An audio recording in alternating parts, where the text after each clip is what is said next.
Top stories in our news today. U.S. Ambassador to Zambia, Daniel Foot, has advised the government to reduce its reliance on donor funding for the health sector. The National Democratic Congress NDC has urged the Anti-Corruption Commission ACC to pursue former Zambia Force Commander Lieutenant General Chimese. And Lusaka Province Minister Bowman Lusambo says government will come up with a law to ban unnecessary use of cell phones by civil servants. And now the news in detail. U.S. Ambassador to Zambia, Daniel Foot, has urged the Zambian government to reduce its dependence on donor funding for the health sector. Mr. Foot is instead advising the government to continue increasing its financial commitment to the sector. He says that this is as Zambia becomes a regional leader in independent healthcare provision. Mr. Foot states that in leveraging partnerships for sustainability in ending AIDS, the U.S. government, however, remains a committed partner of the Zambian government. The U.S. envoy was speaking in Lusaka during the official handover of 6 brand new utility vehicles valued at $225,000 to the Ministry of Health.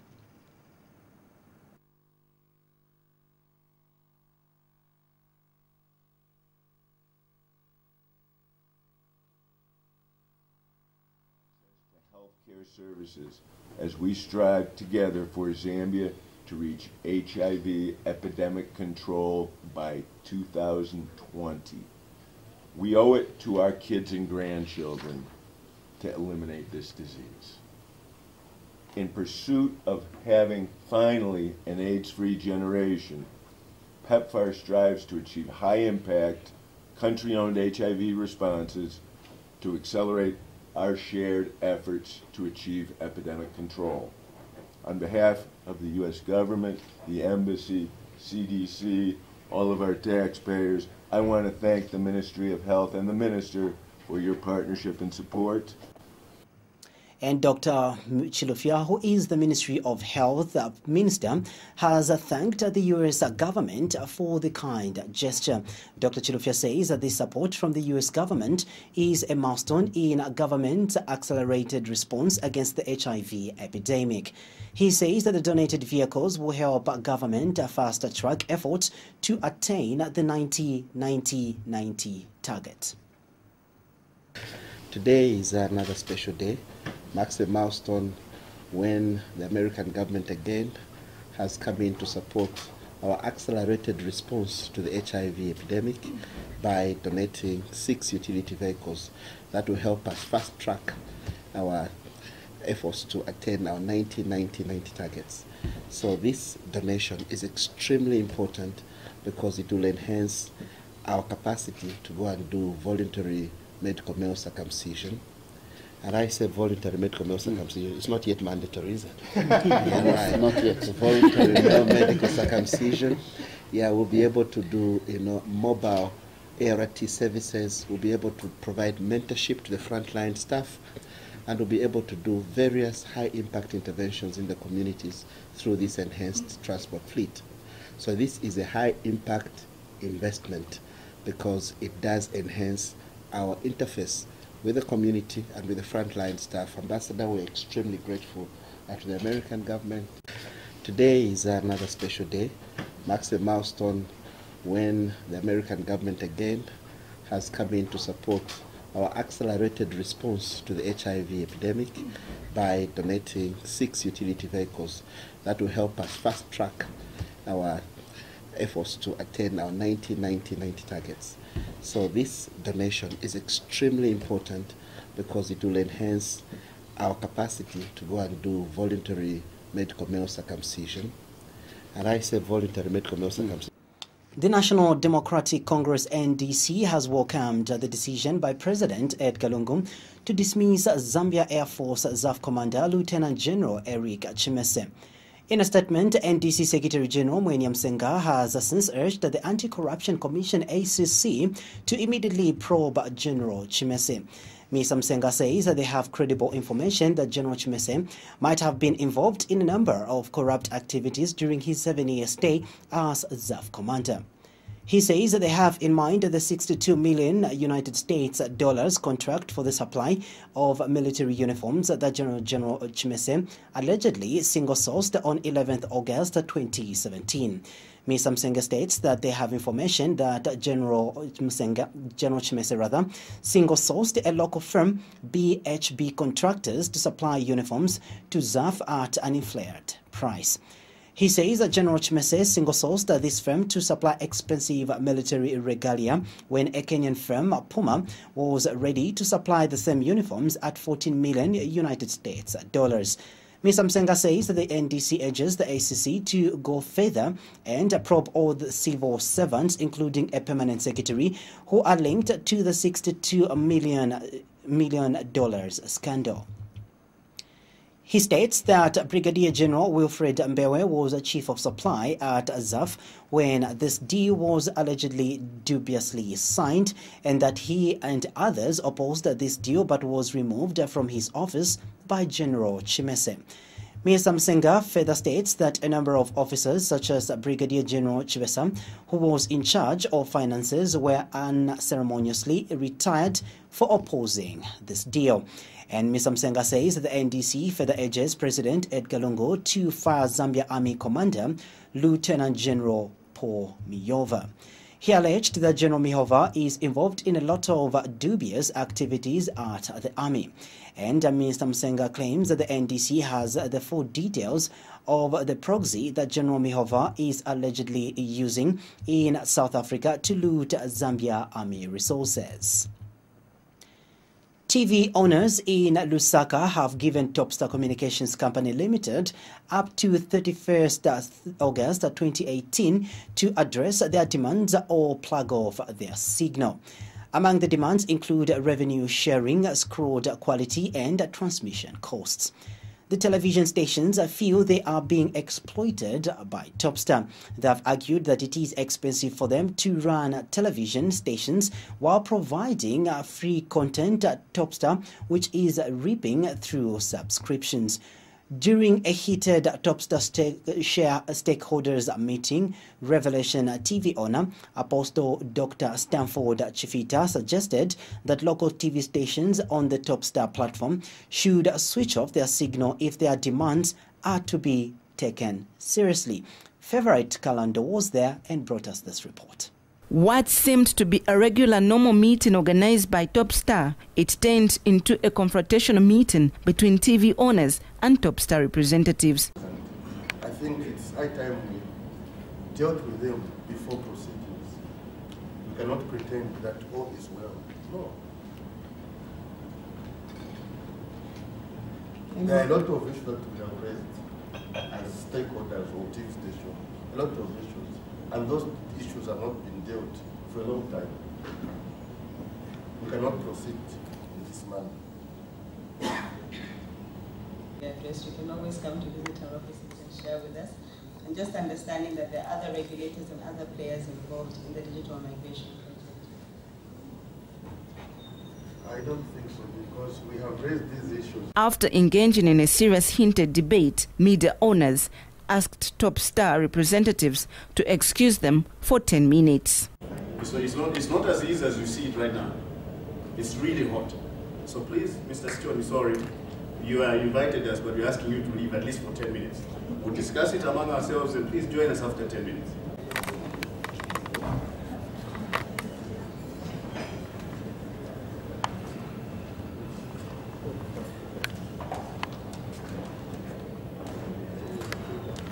Revelation TV owner Apostle Dr. Stanford Chifita proposed that local TV stations on the Topstar platform should switch off their signal. Dr. Chifita feels that some TV owners are betraying their colleagues. If we are just doing like this, as I'm telling you, they have contracts which other people have signed. That's why I told you, I don't want to do this. I want to enter heaven. I'm going to say the truth.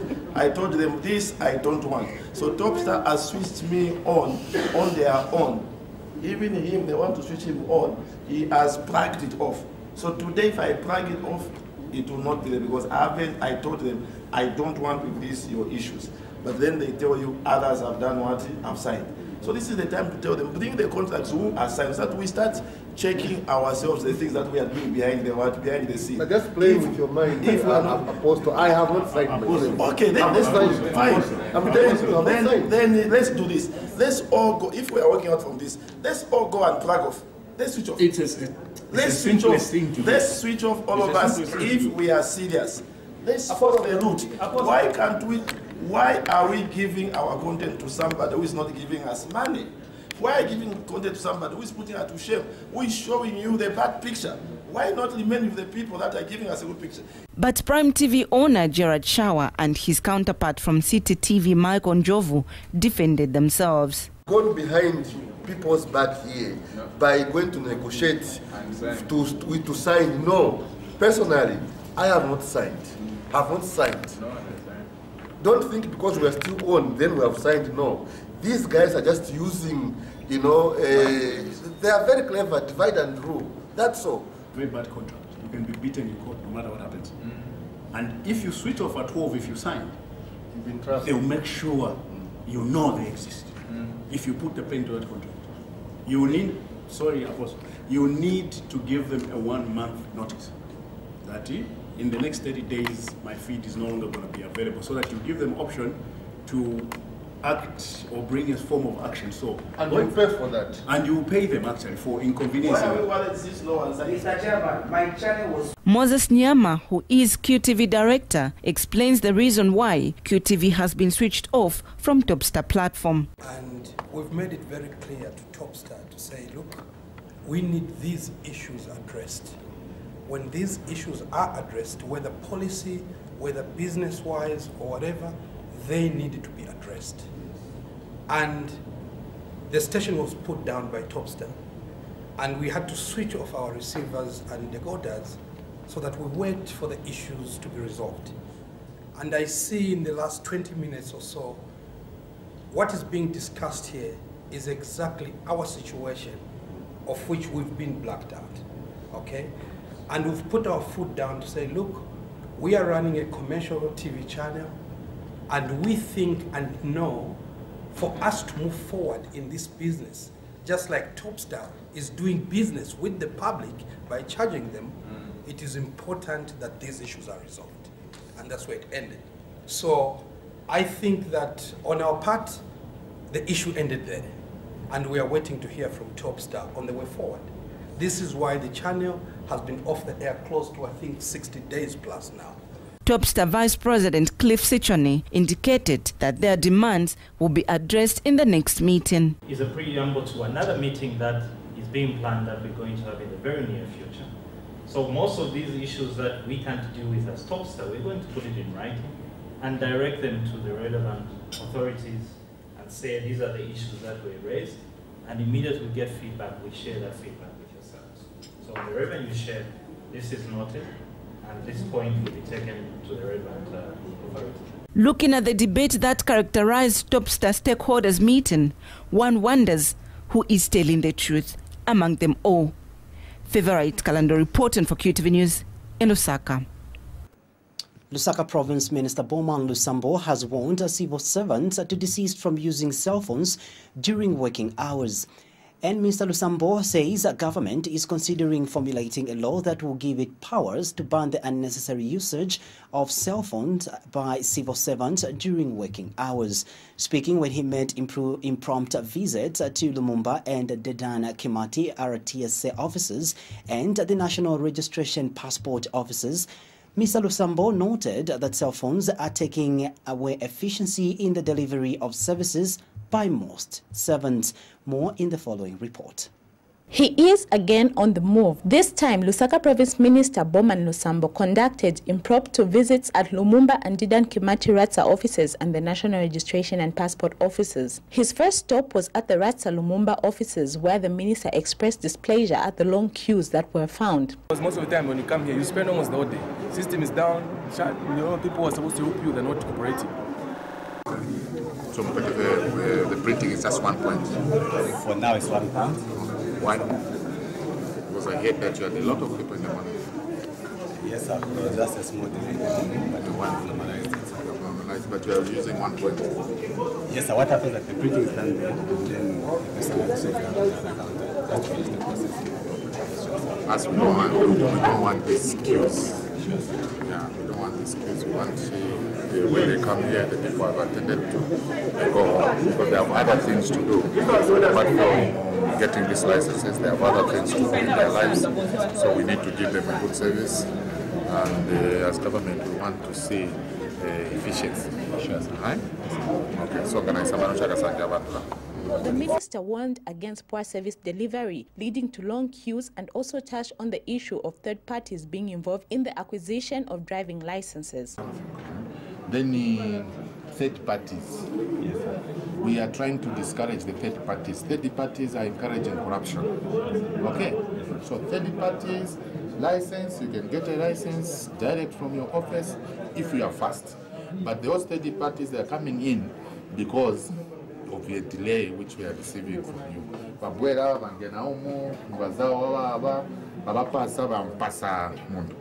The minister then visited the Ratsa Didan Kimati offices where all was well and there was less congestion. Here he took time to interact with the workers and urged them to be effective in service delivery. The work culture?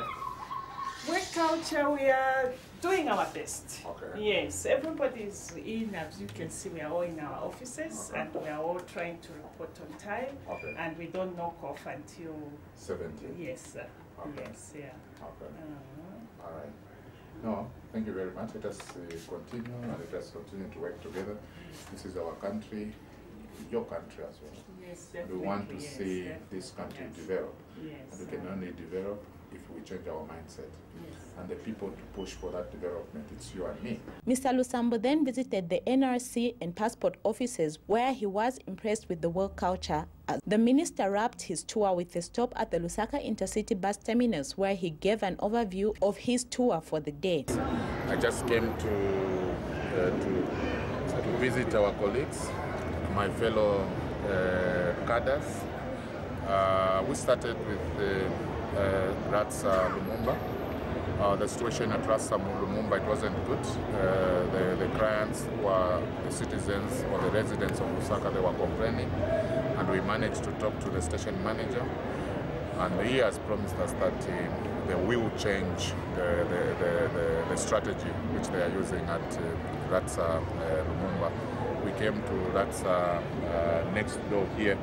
I think the indications there is that they are working extra hard. Also visited our department, another department, the National Registration Department.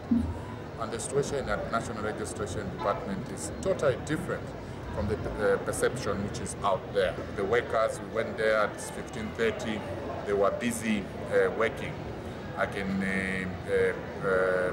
urge other government departments, I think, to emulate National Registration Department, because the workers, I think, they are committed to work. We proposed, actually, that going forward, we may think of coming up with a law which will back us to make sure that we advise and stop our workers working next to the cell phones. In fact, these cell phones, they are adding laziness to you people. Working next to the phone, you're on WhatsApp, you're on Facebook, you're on Twitter, and you're stealing government's time. It is therefore only left for people to anticipate and guess where he will strike next through his impromptu visits around the city. Nakaonga reporting for Q News in Lusaka. 25 people have died in 22 fatal road accidents across the country during the Farmers' Day holiday. Zambia Police spokesperson Esther Katongo has disclosed in a statement to QTV News that this is from 213 accidents recorded from Friday 3rd to Monday to Tuesday 7th August 2018. Ms. Katongo states that a total of 24 persons were seriously injured, while 54 others sustained minor injuries. She says the number of deaths recorded by the police from traffic accidents during this year's holiday increased compared to last year, when only 13 deaths were recorded during the same holiday.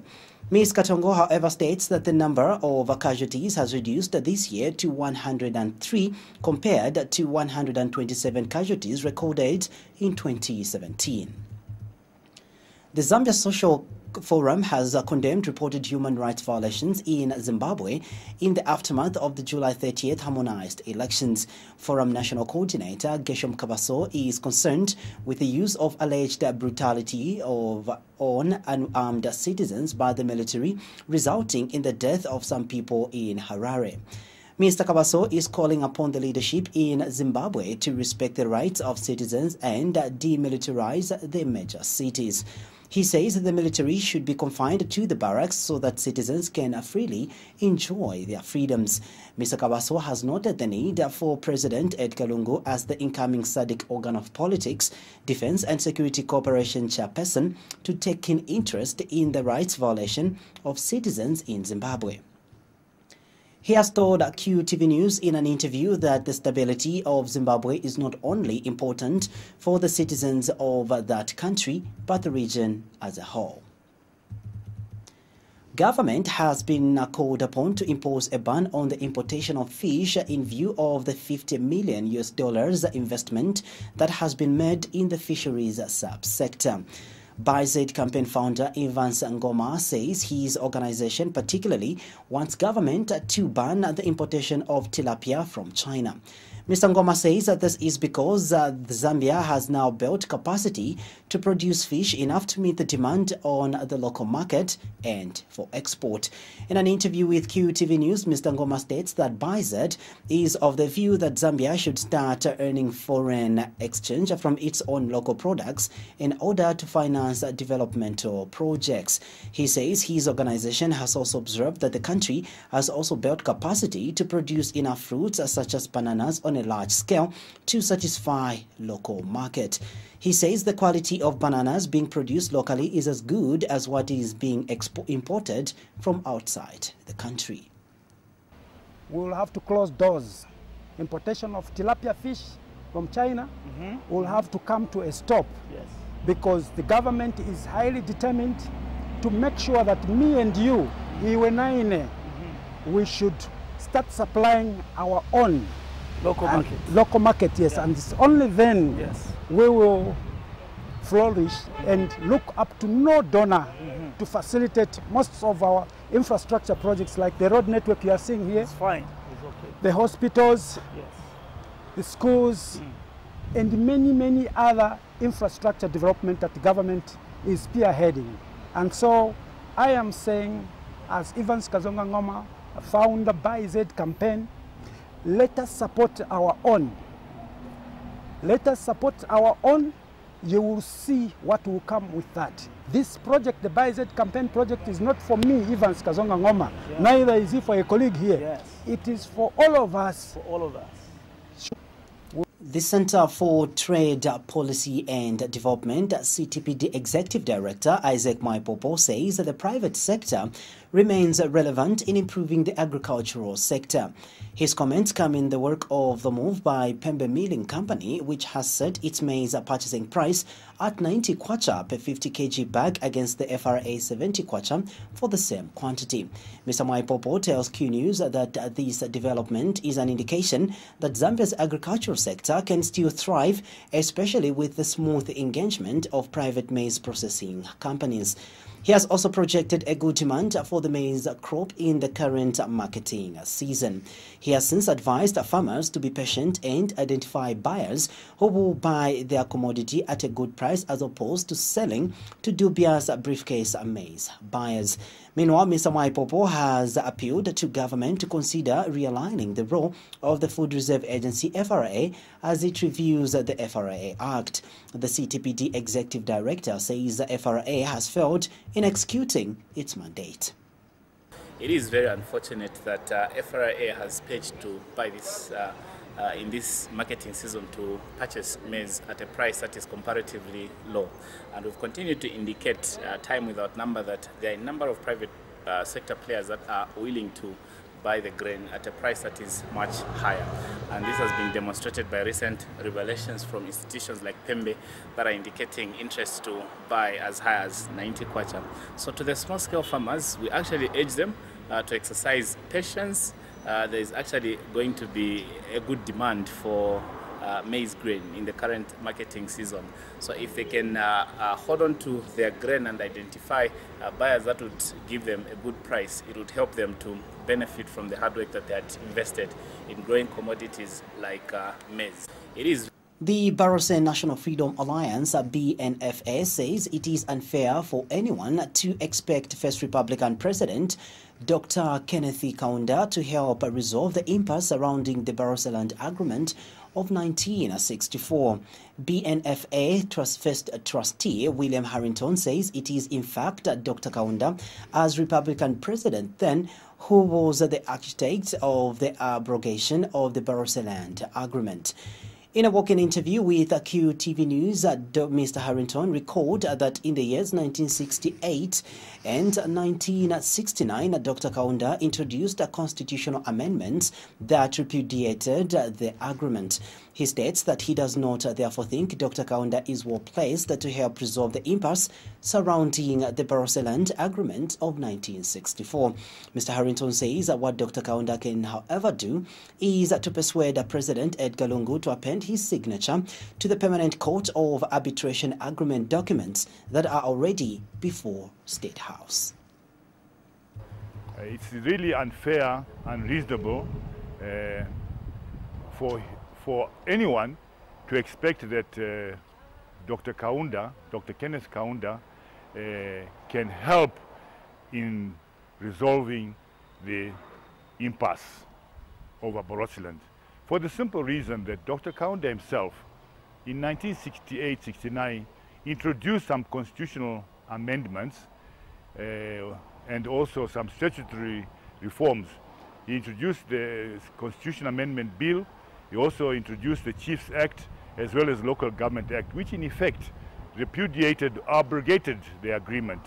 So I don't think Dr. Kaunda is well placed to help in the situation because he's the architect of the abrogation of the agreement through those reforms. He is actually responsible for the situation that Zambia and Barose Land find themselves today. He unilaterally abrogated the contract between Barose Land and Zambia. Permanent Secretary in the Ministry of Commerce, Trade and Industry, Kayola Siame, has reiterated the need for small and medium enterprises in the manufacturing sector to ensure that they produce goods of quality and high standard if they are to penetrate local and international market. Ms. Siame says that the ministry has a number of statutory bodies, among them the Zambia Development Agency and the Citizens Economic Empowerment Commission, whose mandates range from empowering SMEs and ensuring that their goods are of high standard. She has told QTV News that the ministry is committed to ensuring that small-medium enterprises receive the much-needed support in order to enhance their production capacity. Ms. Siame adds that the ministry also is concerned about the welfare of consumers.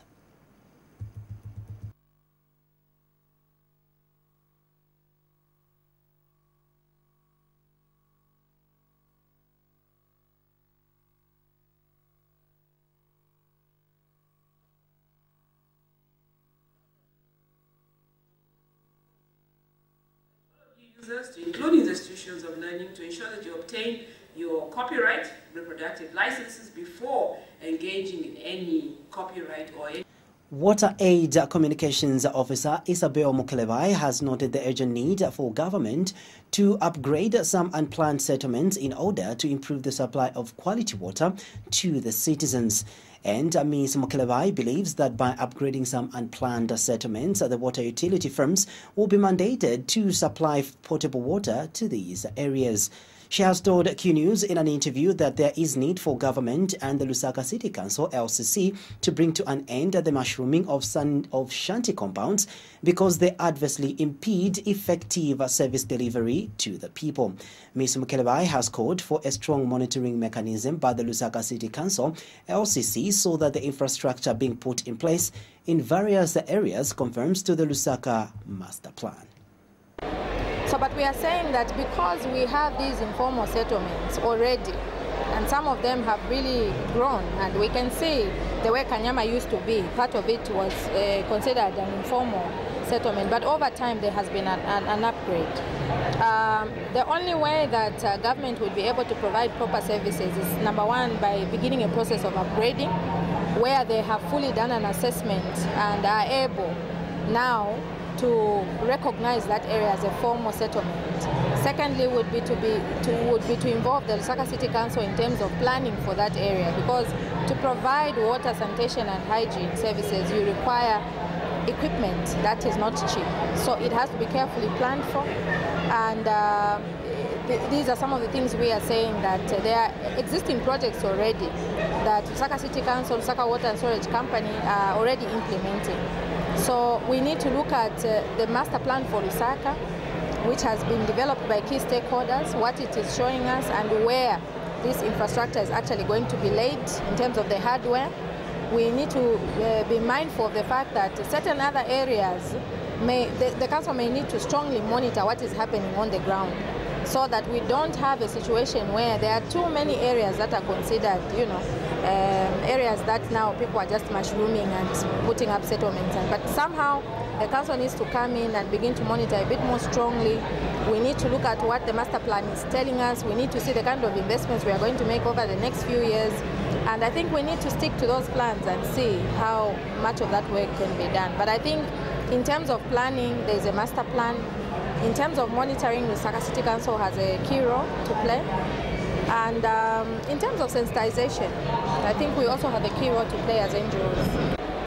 We take you to Northwestern Province, where Kansanshi Mine PLC says it has intensified mitigatory measures aimed at minimizing the risk of environmental pollution in its catchment areas in Northwestern Province. Company Public Relations Manager Godfrey Mshika has emphasized that the mine is ensuring that the air and water sources and the environment at large in its catchment areas are well protected from pollution that comes with the mining activities. Mr. Mshika says in a bid to address environmental problems, the firm has built a strong and solid mine, thereby sealing the tailings of dams so that pollutants emanating from mining activities do not spill over into the communities. He has told QTV News that in order to suppress dust emissions, they are continuously watering the lamps in the pit and other dust-prone areas. But let me say this, and I have to be very careful how I answer that question. Before you start a mining project, you have to do an environmental impact assessment, EIA, which you submit to the Zambia Environmental Management Agency, ZEMA. They go through it with a fine-tooth comb, and that plan or the assessment clearly indicates what degradation you are going to create to the land or the place where you are going to do your mining business, what pollutants you are likely to emit into the environment or into the water bodies, and so on and so forth. And then they also want to know what mitigating factors you are going to put in place to avoid that pollution. If they are not happy with your EIA, my friend, they will not approve your mining license. Simple as that. So we have a lot of homework to do before we start a mine.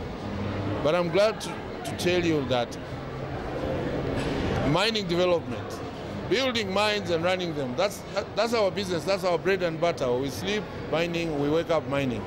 So when we do an EIA, we want to make sure all the risks, potential risks, have been covered in terms of the what-if scenario. So we preempt those problems by building robust and solid mines in terms of the environmental management. Like for instance, when we're processing copper, okay, there's waste that goes to the tailings.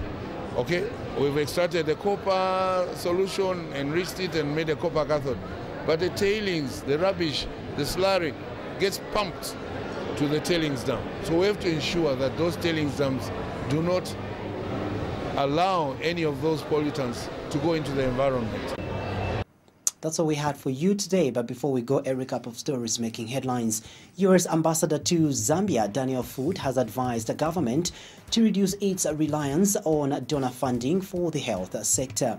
The National Democratic Congress, NDC, has urged the Anti-Corruption Commission, ACC, to pursue former Zambia Air Force Commander, Lieutenant General Eric Chimese. And finally, Lusaka Province Minister Bowman Lusambo says government will come up with a law to ban unnecessary usage of cell phones by civil servants. Thanks a lot.